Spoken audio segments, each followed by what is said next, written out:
I'm Dean Newland, and welcome to the Business of Intuition, where I coach, facilitate, train, and speak on the hard science and meaningful experience of intuitive leadership in business, so you can make better decisions, forge real connections, and creatively solve problems to amplify your impact and simplify your life.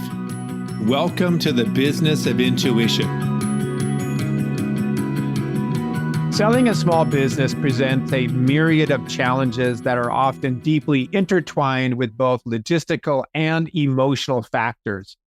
Logistically, small business owners grapple with accurately evaluating their business, finding a suitable buyer, and navigating the intricate legal and financial process involved in the sale.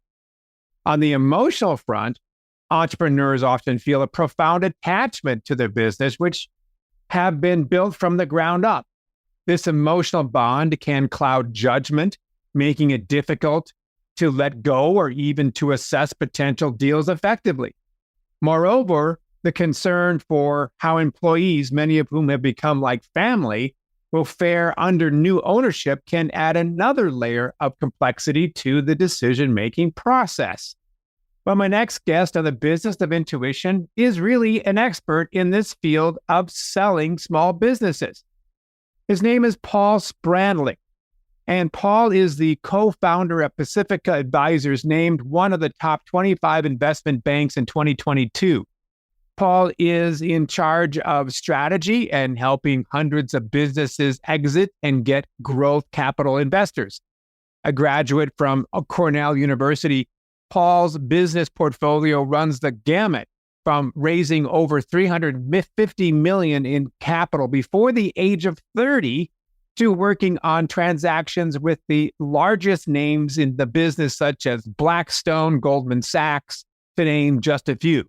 Today, the majority of Paul's business is around the direct relationship that he has with clients, utilizing a more agile approach and working with only a few handful of investors that actually execute on the desire to buy a business. Paul Spradling on the Business of Intuition. Well, Paul, it's great to have you on the show, hailing from beautiful San Diego. And I just wanted to say thanks for your time. Let's start right off with a question around a scenario. Let's assume that I'm a business owner. I've been at this for a while. I've been able to, have a pretty good living, good cash flow. I've got a few employees. Maybe I'm at that 5 million or so revenue area, but I think I'm wanting to let it go. I think I'm wanting to retire, wanting to sell. What should I be thinking about as a owner of a business that would help me understand that I have an asset that's worthy of selling? What's that criteria that I should know about that says, yep, you got something to sell, or no, you don't. You should probably just let this thing die?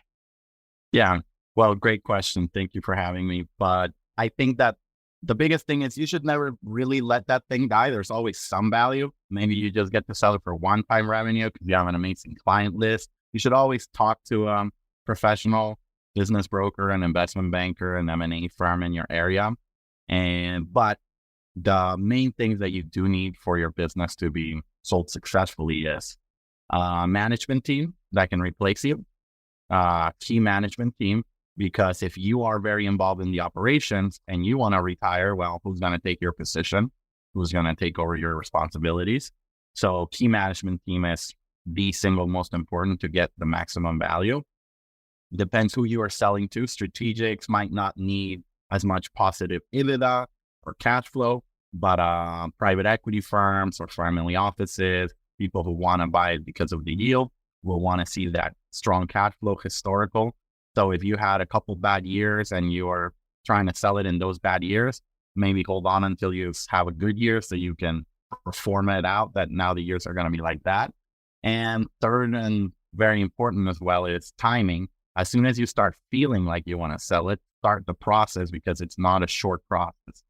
It is 3-4 months to prepare your document, your financials, the stuff, your presentation. Then you go to market. That's another 3 months in market. So that's 6 months to actually maybe just close the transaction. And then you're going to probably have to stay 12 to 18 months to train the new CEO or to do the transition. At minimum, that's what usually private equity firms like. So you're talking about it's a 1.5 to 2 year process from the moment you start wanting to do it to you do it if you want to do it right. You can just say, nah, I'm good. And, they'll discount that. But it's a 2 year process. Ideally is how long you should be there. That's a good point. So you go back to that first step that you said, Paul, about the management team. Are you saying that this management team would be in place and would survive the owner if, in fact, that's what they did, meaning to sell? We've got that established. There's a succession plan, not for the CEO per se or the owner, but for the others who are running the company. Correct. And one of these people ideally might be promoted to CEO. Private equity firms tend to like to have a CEO in place. And there's other buyers like a search fund or an independent sponsor, they're called, which don't need a CEO in place, but like to pay a little bit of a discount. They'll become the CEO, but it's more work. So they want to pay you a little bit less, maybe, just because they'll do the work. And are there certain industries, Paul, that seem to do better with selling businesses like software, high tech, manufacturing, where there's tangible types of IP or tangible products being sold versus, say, service organizations where it's so heavily dependent on relationships? Yes, of course. Multiples, right? It's a multiples game. And software, tech, fintech companies, even manufacturing or light manufacturing that have tangible assets and IP, that basically what I tell people is if a bank will lend you against whatever assets you have or some sort of lender, that means your multiple could be higher. So software as a service company has some intrinsic valuable IP. There's plenty of people out there that lend to IP. Or you make a cardboard paper and you have millions of dollars in equipment to make cardboard. That's also very valuable equipment and they'll lend against it. So your multiple will go up. But if you are a pest control company, you can make a lot of cash flow, but your multiple might be a little lower just because it's all recurring, new clients every day. You've got to be calling relationships. It's, all the property management firms in the area, etc. It depends on the industry. Or like if, let's say you're a law firm or you're a consultancy or something where, when the gig is done, the gig is done. It's not like an insurance company where I have people who are putting in their insurance amounts. I mean, their fees every month, and it's something that you can sort of predict and cash flow out, several years in advance. These are all based on more shorter term sales cycles. Are those also sellable assets? Yeah, they're sellable assets. They're just a little difficult. For example, a law firm can only be bought by a lawyer, so there's limitations. A non-lawyer cannot own a law firm. But for example, medical practices are great. Private equity firms love medical practices. They do a lot of medical practice roll-ups. So we sell some of those. We are in the process of selling like an ophthalmology practice right now with 3 locations, or plastic surgeons, or any kind of doctors. So medical practices, even though their clients might not be recurring, you're doing different people's surgeries, they're still sellable and the multiples are still pretty good because of the high barrier to entry. You're buying the doctor, which is a difficult barrier to entry. So yes, they're still good and sellable assets.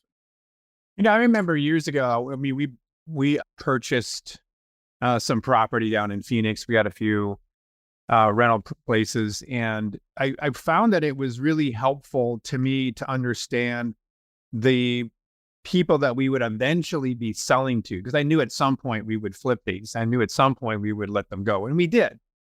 And it just sort of helped understanding that side of the fence. It's like anything where if you are selling a cookie, if you're selling a t-shirt, if you're selling a service, you probably need to know what makes your sellers tick. What are they looking for? How do you serve what they are all about? So then you can provide that to them. If I am a person who owns a business and I want to sell my business, what do I need to know about the seller? What do I need to know about the buyer? Sorry. Yeah. Ideally, right, you want to go and do a roadshow type of sale, right? You want to try to get as many people as you can. to take a look at your and make offers on your business, right? And you necessarily don't want to pick the highest bidder. Maybe the highest bidder is the best fit for you, but I tell people, sometimes more money is not the best thing, because a lot of times they want you to roll in, or it depends on the structure. So let's assume, just for simple math, you're selling your business for $10 million. They're probably going to want to give you $7 million cash up front, and they're going to want to give you $3 million as a rollback equity. And basically, as the business grows, your $3 million will grow. So you're also betting on them, on their capability, because you invested $3 million of your potential money with them. So really ask a lot of questions, see their synergies, see their values, see if they have the same vision for you that you would do with your business, basically. So I always tell people, ask a lot of questions, have multiple calls before we would decide who's going to buy it. Well, I was even thinking, like, what sort of financials does the seller need to understand in order to realize that they know what the buyer is looking for? Like you mentioned cash flow, for example. You mentioned revenue. Are there some telltale formulas or indicators that a person who owns a business should understand, which would then help them realize, I should probably sell this damn thing?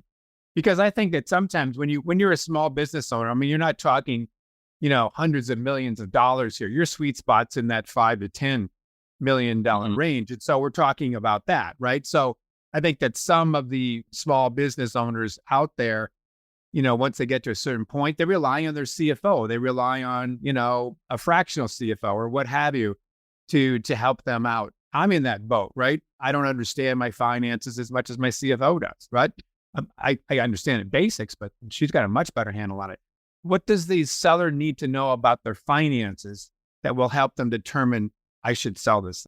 Yeah, I think the three most important numbers are your revenue. You, of course, always be on top of your revenue. And you'll be surprised. I'm always asking people, like, they don't know what their revenue is. Their EBITDA. EBITDA is earnings before interest, taxes, depreciation, amortization. So it's basically your cash flow if you don't have any debt and before you do all your fun tax planning. So it's like your true, that's how they value it.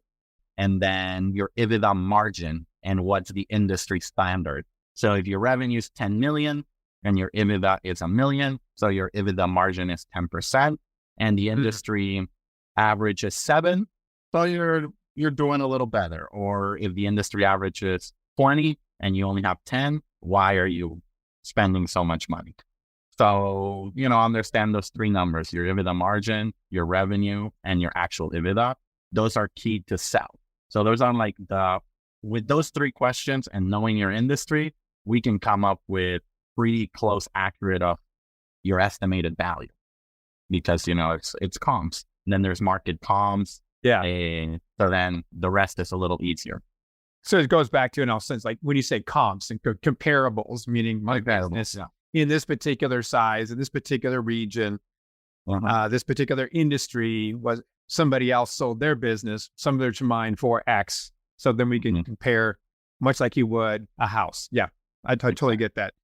So, so when it comes to sort of that preparation for the sale itself, you had mentioned before we started, recording this conversation, that your company and others sometimes will work with the management team to get them sort of ready for prom, get them ready to be out and, ready for being sold, or to being, considered to be sold. If I know I want to sell my business, but I'm not quite sure, how to get from point A to point B, that there's probably some things that need to be done. I got to get things ready in order to be ready to sell. How do you or others like you help a person like me get my house in order so that it's ready to be put on the sales block? Yeah, great question. So we like to help people up to like maybe 6 months before, helping them understand their EBITDA, helping them understand how much money their company makes. A lot of these companies are smaller, so they don't have CFOs. And so they have maybe a controller or a financial analyst. So that's why we have a back of house financial analyst team. My business partner is a corporate finance professor, so he understands underwriting very well. And so, yeah, we help you with all the financial process and creating the adjusted EBITDA, which is what they're going to look at. And so that's one step of the process. The other step of the process, we may want to help you interview your management team if you are unclear who you want to promote to CEO or to replace you. So we know kind of by now as a consultant what people like, what the buyers like to see. So you're between two people, we'll help you do that so you can have it all ready. And by the time we start selling the company, you are more on on the back burner, not really fronting the company. So you become less important in a way in the company, so they can see more value if you're removed. And the third big thing that we really help people with is understand the process and connect them with the right people. So we have a good network of consultants, lawyers, tax attorneys, CPAs, because it's going to be a big liquidity event, right? It's usually, if you're a business owner and you sell your business, is your biggest payday in your life. So you need to have the best team around you. So, M&A attorneys, tax consultants, what are you going to do with your money? Wealth managers. So try to, make sure everything's good so it's not a surprise, because you think you're selling your business for 20 million and you make $2 million a year. But at the end of the day, you're going to pay $6 million in taxes. You're going to end up with 14. And what kind of investment can you put 14 million that's going to make you the 2 million you had your standard of living before? So let me ask you from a mindset perspective, and this is an unfair question, and I realize this. So it's just take it for what it's worth, right? By and large, do most business owners that you deal with or that you sense that are out there, do they have a overinflated perspective about what their business is worth or an underinflated? I would say 70% is overinflated. Okay. And then 30% underinflated. Now, maybe like 25, only like 5-10% of people are educated enough to like really hit it on the spot. They're like, okay, yeah, I think that's what my business is worth. A lot of people think it's worth a good chunk of people think it's worth a lot less, but the majority is like, oh no, it's worth way more. But that's usually on the younger. It's actually a demographics type of thing. Is it really? So let's say more about that. So you're finding that. Yeah. Talk more about that. That's interesting. I think it's in the demographic. It's the younger, your 40 to 50-year-old business owner, which is still pretty active. And they're like, well, I'm not ready to retire. So why would I sell my business 5 times EBITDA, which is just five years? I can work for 5 more years. Right. So that's a little difficult unless they want the money to move somewhere else. But I think as people get older, they get more satisfied and maybe they're like, yeah, that payday sounds pretty good, because they don't want to work 5-10 more years, right? So getting 5-6 years of the cash up front is pretty happy. So it depends on that. Yeah, we were dealing with a 27-year-old extremely successful business owner that was thinking about selling his business for like $25 million at 27. So this guy is like, oh, I think it's worth 50. And we were like, how do you come up with that? Oh, I don't know. I just feel that way. Yeah, it just feels that way. So we educated him. We came up with the comps, and he's like, well, why don't we go to market at 30 or something like that? So we're like, we'll compromise and we'll go to market a little higher because there's a story. And he also wants to stay on board. A lot of times when they're younger CEOs, they're like, I want to stay on board and run my business, just get a big payday and ride a little of the growth with the right equity partner. So those cases are growth equity strategies, not a full sale. So maybe we just sell controlling interest of the business. Do you find that sometimes in the process that you have an owner who decides not to sell, but in fact go a different direction and get investors? Yeah, all the time. It happens all the time. They're like, you know what, I actually want to stay. And they just get growth equity. Happens all the time. That's cool. So and this is I don't know what I don't know. So I'll ask this question. I remember in doing some real estate, there was always this opportunity that if you were to sell your rental property, you had a certain amount of time to be able to take the profit and move it into another rental property. 1031 exchange, I think they called it. Do we have the same thing in selling businesses? Well, unfortunately not. Unfortunately, businesses are heavily taxed, right? I'm not a tax expert, but yeah, your business it's capital gains, ordinary income. Yeah. And there is strategies are there that tax people can speak more into, but they're like deferred sale trust, which is like putting your business in a special trust, and that gets deferred, and then you can buy another business with it or real estate. And there's like, if your business is owned by certain insurance policies, like a private placement life insurance, there's creative ways out there. I'm happy to introduce you to like one of our wealth management guys that helps you come up with that and has a good tax team. And maybe you even want to have him on the podcast. But yeah, they do a lot more of that. I usually refer people to. So you can't put a business into a trust. Yes, there is. Yeah. As I know, or create a trust and the business is in a holding company that connects to the trust. I mean, I don't know how this all works. Same. I'm not 100% sure how it works, but I've heard and I've seen people put it in their trust. Yeah. And that the benefit of that is what? Tax deferment or? Yeah, tax deferment. Is there also some litigation protection as well because you're one step removed? Yes. Also, I believe there's some litigation. Of course, there's litigation when you sell your business, right? They're going to try to claw back former employees, creditors. Right. It's still a possibility, right? But yeah, that's why. Yeah, there's many ways to protect. And that's why we said one of the big things that we want to introduce people to in the process is the great team. Introduce you to an M&A attorney, introduce you to a wealth manager, to a tax attorney. So you are well prepared to get the biggest payday of your life. Got it. Well, I want to go back real quick about this idea of getting you ready for the sale and the help that companies like yours would do to get us there. You mentioned, the management team, you mentioned a variety of things, but would there be discussions around, you've got an opportunity to scale more or to improve your sales process or to add some automation that would make you a lot more effective and productive, that would go right to the bottom line? Are those sort of the things that you would also provide some consulting on? We do that too. We are not experts in every industry, right? So maybe if we are not experts in that particular industry on actually how to grow your revenue, we will suggest and introduce you to different consultants. But there are certain industries that we have become very knowledgeable in, and we just give you pointers, right? Just advice. Right.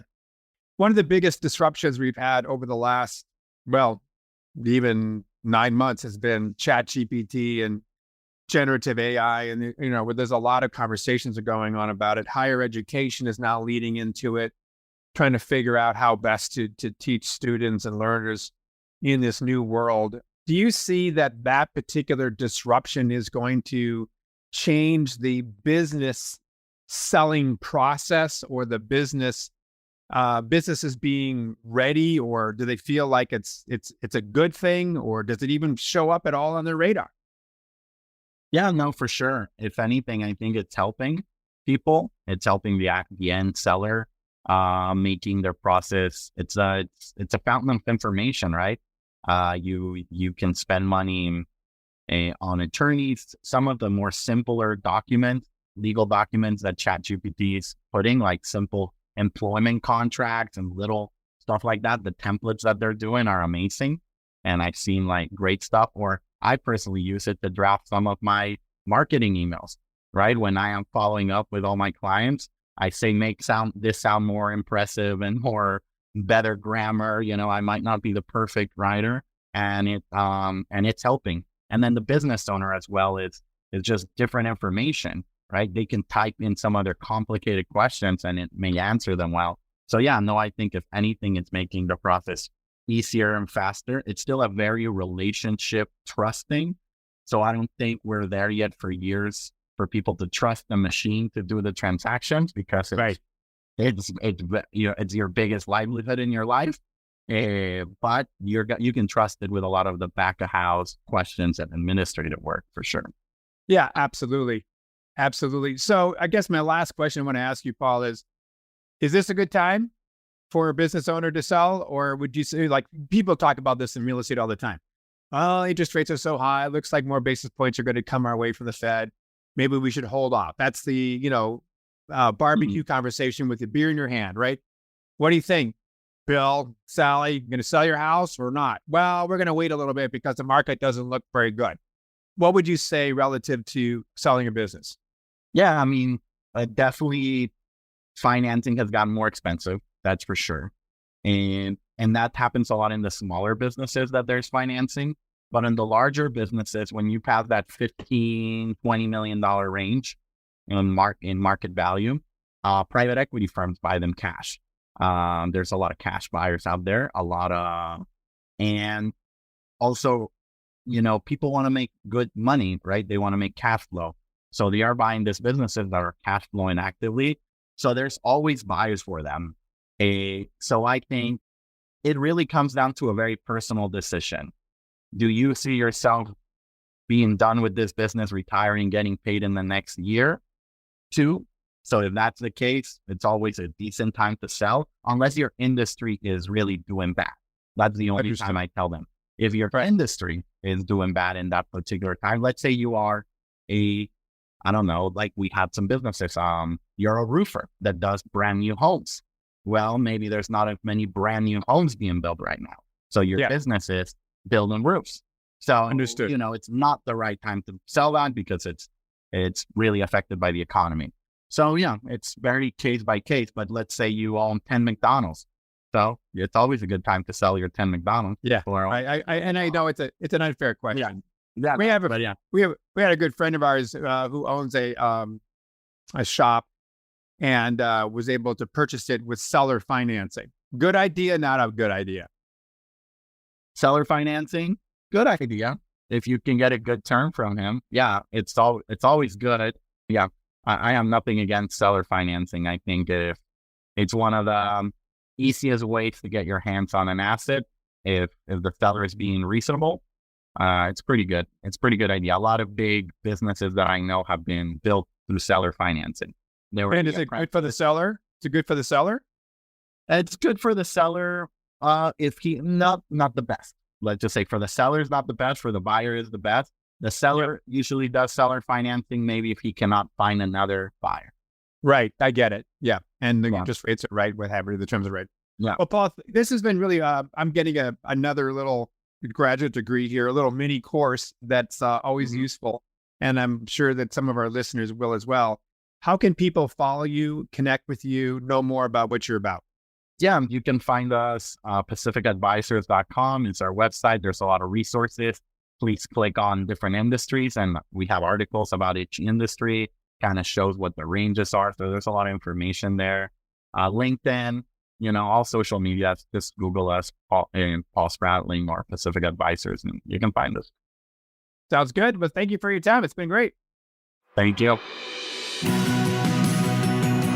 Thank you for listening to The Business of Intuition. If you enjoyed the show, please subscribe, rate, and review on Apple Podcasts, Google, Spotify, or wherever you get your podcasts. If you'd like to learn more about Dean or Mission Facilitators Leadership, go to mfileadership.com. That's mfileadership.com.